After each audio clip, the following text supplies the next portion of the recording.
Hello, আসসালামু আলাইকুম। ওয়ালাইকুম আসসালাম। জি, ইমতিয়াজ ভাই কেমন আছেন? আলহামদুলিল্লাহ ভালো স্যার। মাসুদ ভাই কেমন আছেন? আলহামদুলিল্লাহ স্যার ভালো আছি। ভালো আছেন আপনি? আলহামদুলিল্লাহ ভালো। এখন আপনার কি সমস্যা হয়েছিল, কি এখন সব পুরোপুরি ঠিক হয়েছে? জি জি, এখন ওই যে ঠিক আছে, আমি ওই যে এমটিকে যে সেট গুলো আছে ওগুলো উঠতে পারি, বাট স্পিড টাইমের সময় আর ওয়ার্ক করার সময় একটু আটকে যায়। আচ্ছা, আপনার স্যামসাং এর সেট আমার হাতে উঠে এখন না। কোন কাজগুলা ক্ষেত্রে সমস্যা হয় আপনার, আর কোন কাজগুলা সহজ লাগে আপনার কাছে? আর আছে এমটিকে গুলো এখন বেশি সহজ লাগে, এমটিকে যে সেট গুলো আছে এমটিকে গুলো খুব সহজ লাগে।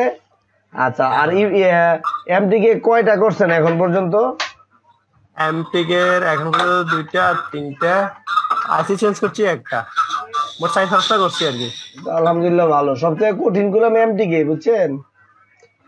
কঠিন এমটিকে গুলো কেন? হ্যাঁ, সবথেকে কঠিন এমটিকে। আপনি ওই কঠিনটারই সহজ হয়ে গেছে আপনার কাছে।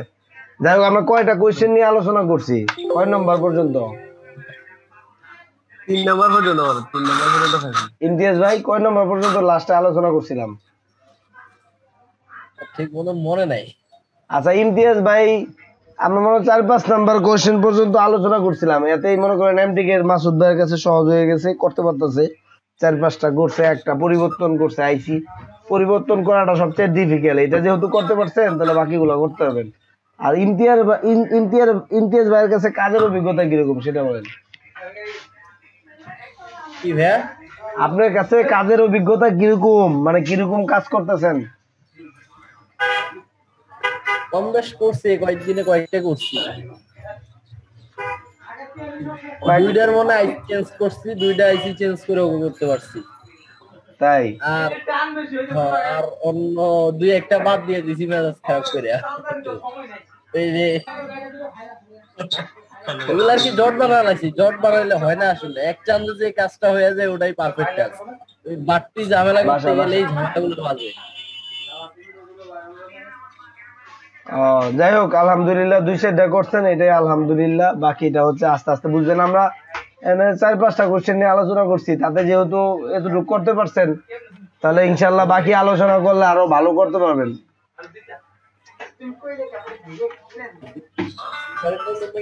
আচ্ছা, আমরা 4 নম্বর থেকে করি আলোচনা। 3 নম্বর পর্যন্ত যদি আলোচনা করে থাকি, তাহলে 4 নম্বর থেকে আলোচনা করি যে how to upgrade eMMC size, মানে কিভাবে ইএমএমসি সাইজ আপডেট করবেন। এখন দেখেন, ইএমএমসি সাইজ কলম 2 ধরনের হয়। একটা হলো আপনার র্যামের সাইজ, আর একটা হলো রুমের সাইজ। মাসুদ ভাই কি কথা শুনতেছেন? জি জি ভাই। ইমতিয়াজ ভাই ক্লিয়ার বোঝা যায়? ইমতিয়াজ ভাই কি কথা ক্লিয়ার বুঝেন? হ্যাঁ, বুঝতেছি। আচ্ছা, ঠিক আছে। তাহলে ইএমএমসি সাইজ কলম 2 ধরনের হয়। একটা হলো র্যামের সাইজ, আর একটা রুমের সাইজ। এখন এই র্যামের সাইজ আর রুমের সাইজ আমরা যখন আইসি পরিবর্তন করব, র্যামের সাইজটা ঠিক রেখে আমরা চাইলে রুমের সাইজ বাড়াইতে পারি। বুঝতে পারছেন?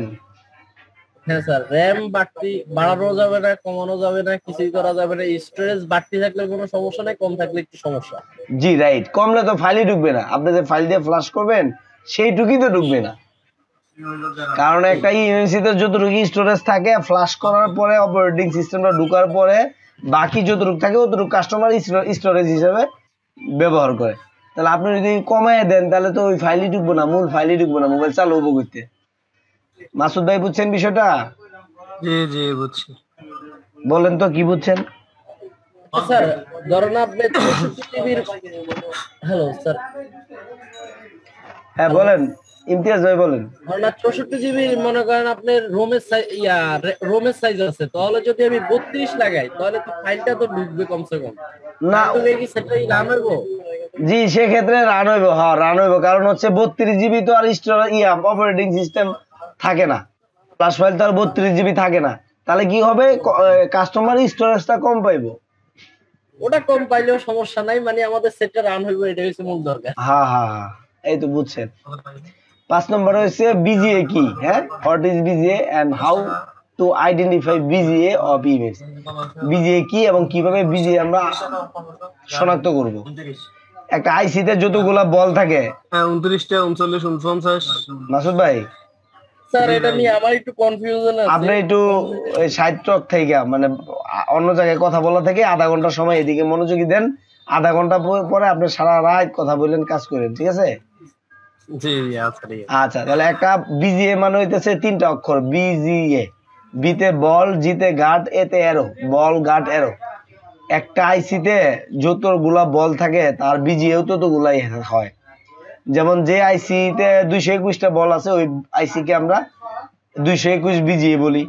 যেটাতে 162টা বল আছে সেটাকে আমরা 162 বিজিএ বলি, ঠিক আছে? তো এখন বাজারে দেখা গেছে যেটা 529 বিজিএ আছে, 254 বিজিএ আছে। তো বল যতগুলা থাকবে ততই বিজিএ। এখন মার্কেটে ধরেন একটা মোবাইল খুলে দেখলেন যে এমন একটা আইসি আপনি চিনতে পারতেছেন না, তখন আপনি বল গুনবেন, বল গুইলা দেখবেন যতগুলা বল আছে ওটা বিজিএ ততই হবে। এটা হলো মূল সূত্র বিজিএ চিনার। আমি বলি বিজিএ 221 যেটা বুঝছেন, হ্যাঁ, সাইডে যে পিন গুলো আছে এনসি বা যেগুলো কাজ করে না, এই বলগুলো কি করা পড়বে এটার মধ্যে? না, ওটা গুণা পড়বে না, ওটা হচ্ছে গ্রাউন্ড। ওগুলো হচ্ছে গ্রাউন্ড কিংবা হচ্ছে টিপি মোডে রিপেয়ার করার জন্য অন্য কাজের।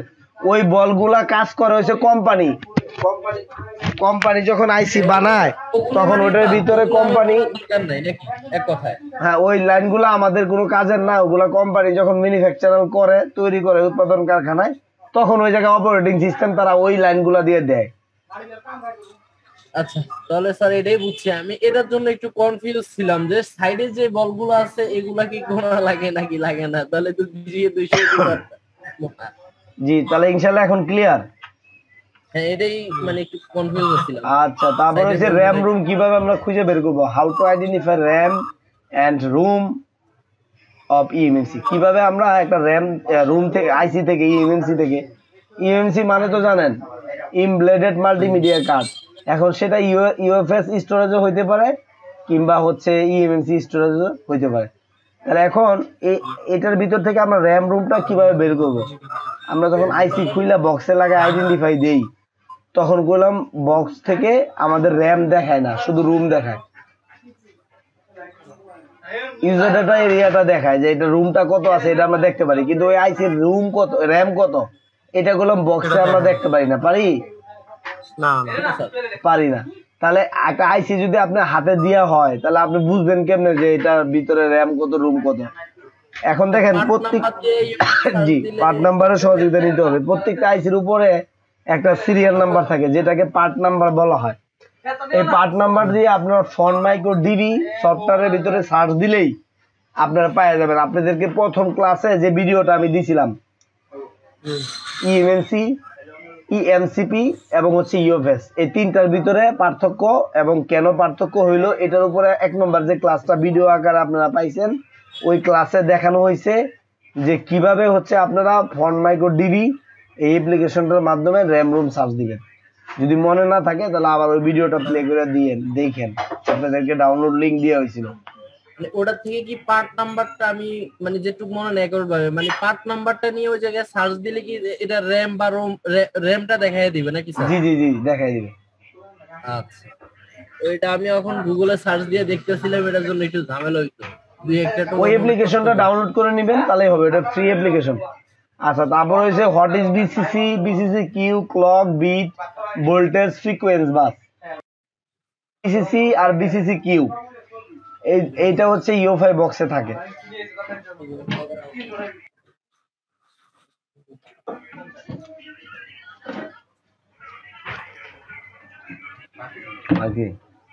স্যার হ্যাঁ, মনে করেন আপনার আইএসপি যে কানেক্টরে ওখানে ধরো না 3.1 আমি শেষ করি বিসিসি আর 1.8 এটা দেখলে কি বিসিসিকিউ? জি জি, আমি শেষ করি। এখন এই জায়গায় এই বিসিসি আর বিসিসিকিউ ইউএফআই বক্সে আর হচ্ছে জেটেক প্লাসে হচ্ছে ভোল্টেজ, ফ্রিকোয়েন্স বাস এই লেখাগুলো থাকে। এখন দেখেন আপনি যাই বলেন, আপনার হচ্ছে মূল জিনিস হলো একটা আইসি যখন আমরা খুলে বক্সে লাগাই তখন বক্সের থেকে ইনফরমেশন নেওয়ার জন্য বক্সে আগে ওই আইসিটাকে স্টার্ট করে।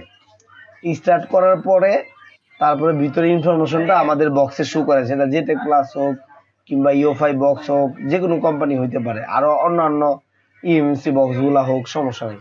তাহলে আইসিটা স্টার্ট করার জন্য, যেহেতু আইসিটা মাদারবোর্ড থেকে আমরা খুলে ফেলাই, কোনো ব্যাটারি কানেকশন থাকে না, কিচ্ছু থাকে না, এই আইসিটাকে স্টার্ট করার জন্য একটা ভোল্টেজের প্রয়োজন হয়, যেটাকে ইউএফআই এর ভাষায় বলা হয় বিসিসি আর VCCQ, আর জেটেকের ভাষায় বলা হয় 1.8 2.8।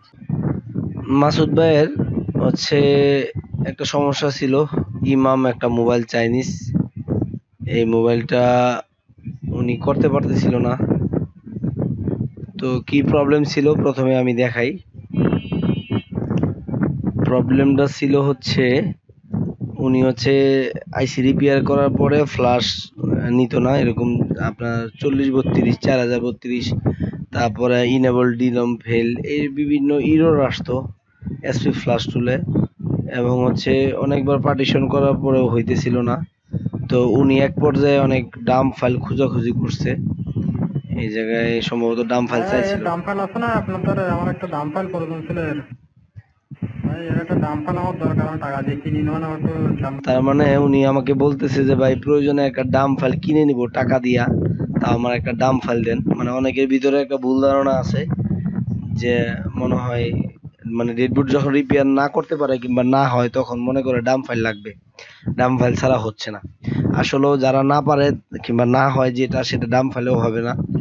ফ্যাক্টরি ফাইল যেটা দেওয়া হবে সেটা ডাম্প ফাইলেও, মানে ফ্যাক্টরি ফাইল দিয়ে যেটা হবে না সেটা ডাম্প ফাইল দিয়েও হবে না, বিষয়টা এরকম। তো এক পর্যায়ে উনি টাকা দিয়ে আমার কাছ থেকে কিনে নিতে চাইতেছিল। আমি তো নেটে পাইতেছি না, এই জন্য আপনার কাছে শুনলাম, একটু বলেন। তো আসলেও এই জায়গায় কি বলবো, এই জায়গায় তো এই হলো বিষয়। অনেকে এরকম হেজিটেশনে থাকে, দুরুমনের ভিতরে থাকে যে স্ক্যাটার ফাইলে কিংবা ফ্যাক্টরি ফাইলে হচ্ছে না, মনে হয় ডাম্প ফাইলে হইতো। আসলেও যেটা ফ্যাক্টরি ফাইলে হবে না সেটা ডাম্প ফাইলেও হবে না। তো যাই হোক, ওনার আমি একটা ভিডিও দিই, ভিডিও দেওয়ার পরে উনি ওই ভিডিওটা দেখে ওনার মোবাইলটা ডেডবুট রিপেয়ার কমপ্লিট করে এই সেই ফটো পাঠাইছে আমারে। ওনার কাছে ইউএফআই বক্স আছে। তো ইতিমধ্যে উনি আমার স্টুডেন্ট হয়েছে, আমার কাছে কাজ শিখতেছে, সেই জন্যই হচ্ছে ভিডিওটা দিয়া। কারণ হচ্ছে এগুলো হচ্ছে সিক্রেট ভিডিও, যেগুলো ছাত্র ছাড়া অন্য কোথাও কিংবা ইউটিউবে ওভাবে দেওয়া যায় না। দিলে ইউটিউবে দিলে সবার জন্যই ক্ষতি হবে, কারণ তখন দেখা যাবে সবাই করে ফেলবে, সিনিয়র জুনিয়রের দাম থাকবে না। এই হইল বিষয়। তো এই মোবাইলটা ওনার সাথে আলোচনা করে যতটুকু আমি বুঝতে পারছি, প্রায় 1 মাসের মতো ওনার কাছে পড়েছিল, উনি কাজ করতে পারতেছিল না। তো উনি এক পর্যায়ে আমার কাছে পাঠাই দিতে চাইছিল কুরিয়ারে। আমি বলছিলাম আপনার পাঠানোর দরকার নাই, খরচ হবে, আবার পাঠাই দিব। আপনি যেহেতু কাজ শিখতে চাইতেছেন তাহলে আপনি জয়েন করেন ক্লাসে, তারপরে আমি আপনাকে এটা সমাধান দিতেছি। তো ইনশাল্লাহ সমাধান হয়ে গেছে। এখন এসপি ফ্লাশ টুলে ফ্লাশও নিয়ে নিছে, মোবাইলও এখন চালু কমপ্লিট। তো ঠিক আছে, সবাই ভালো থাকবেন, আল্লাহ হাফেজ।